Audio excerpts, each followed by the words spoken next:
بس گا کربلا کربلا. جب تک تم اپنے پیٹ کو لقمہ حرام سے نہیں بچاتے.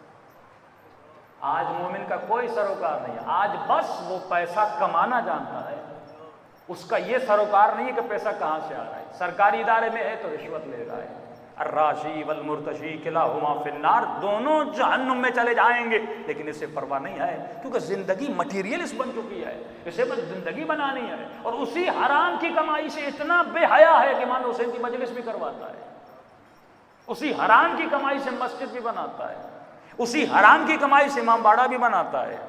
سنیے مولا علی نے خط لکھا اپنے ایک جانشین کو، کسی جگہ پہ مولا نے بھیجا تھا، مختلف مثلا مصر میں مختلف جگہوں پہ لگائے تھے. امام نے بھیجا، میں نے سنا ہے کہ تم نے رشوت لی ہے اور رشوت کے پیسے سے تم نے اس جگہ پہ مسجد بنائی ہے. سخت ترین جملہ علی ابن ابی طالب کا، کیونکہ علی غیرت اللہ کا نام ہے، علی شریعت کو پابند کرنے والے کا نام ہے، علی اپنی ولایت کو کائنات میں نافذ کرنے والے کا نام ہے. امام فرماتے میں نے سنا ہے تم نے حرام کی کمائی سے مسجد بنائی ہے. یہ بالکل اسی طرح ہے کہ کوئی خاتون بدکاری کرے اور اس کے مال سے مسجد بنائے.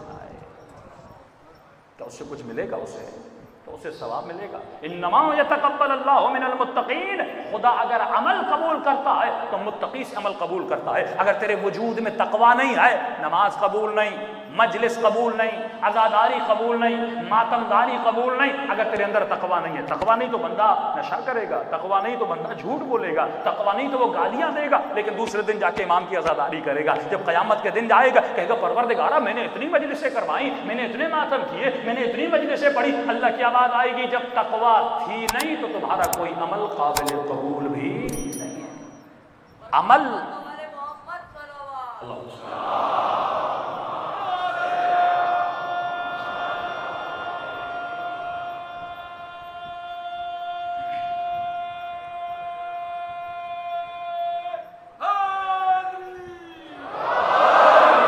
علی والا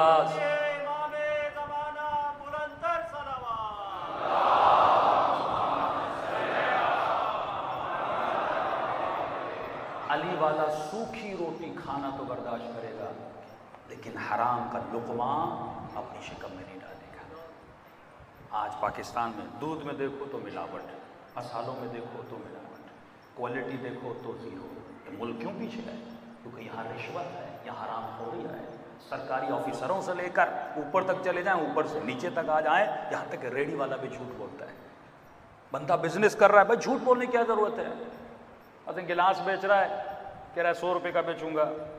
وہ بندہ کہتا ہے بھائی تھوڑا کم کر دو، کہتا نہیں میری خرید ہی 99 روپے کی ہے. جھوٹ بول دیا. اس جھوٹ کا کیا فائدہ؟ یعنی جو کمایا وہ گھر میں سارا حرام لے کر گیا.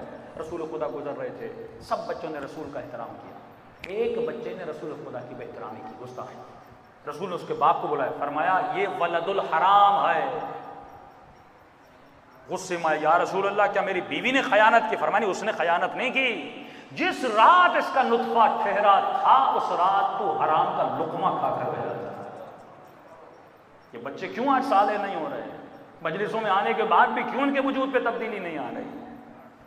کیوں ان کی آنکھوں سے حیا ختم ہو چکی ہے؟ کیوں خواتین پردہ نہیں کرتی؟ کیونکہ شکم میں لقمہ حرام جا رہا ہے. پورا دن یہ مرد مارکیٹ میں جھوٹ بول کے بزنس کر کے آتا ہے اور گھر میں وہی مال لاتا ہے. اب کہتا ہے میرا بٹا نمازی بھی بنے، یہ سچا عزادار بھی بنے. فرماتے نہیں، جس شکم میں لقمہ حرام ہے. فرمایا جو لوگ حرام کی دولت سے مسجد بنائیں، امام باڑے بنائیں اور حرام کھا کر نمازیں پڑھیں، اس کی مثال ایسے ہے کہ کوئی انسان پانی پر گھر بنائے. رسول کا فرمان ہے پانی پر بنایا ہوا گھر کیا ہو جاتا ہے؟ ڈوب جاتا ہے. اس کی کوئی وقت نہیں ہے.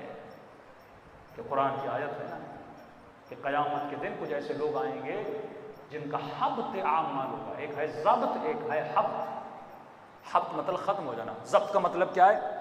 پولیس کسی چور کو پکڑتی ہے، اس سے چرس برآمد ہوتی ہے، وہ اس کو ضبط کر لیتی ہے، رکھتی ہے، پھر واپس بھی دے سکتی ہے. لیکن حبط کا مطلب یہ ہے وہ لے کر اسے جلا دے، اسے ختم کر دے.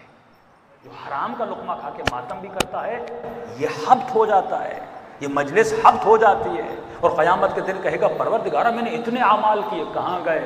فرمایا تمہارا ایک لقمہ حرام یہ لقمہ پیٹ میں جاتا ہے، یہ خون بنتا ہے، اور اگر اللہ کی نافرمانی سے کمایا ہوا مال ہو تو انسان کی دنیا بھی تباہ ہو جاتی ہے، آخرت بھی تباہ ہو جاتی ہے۔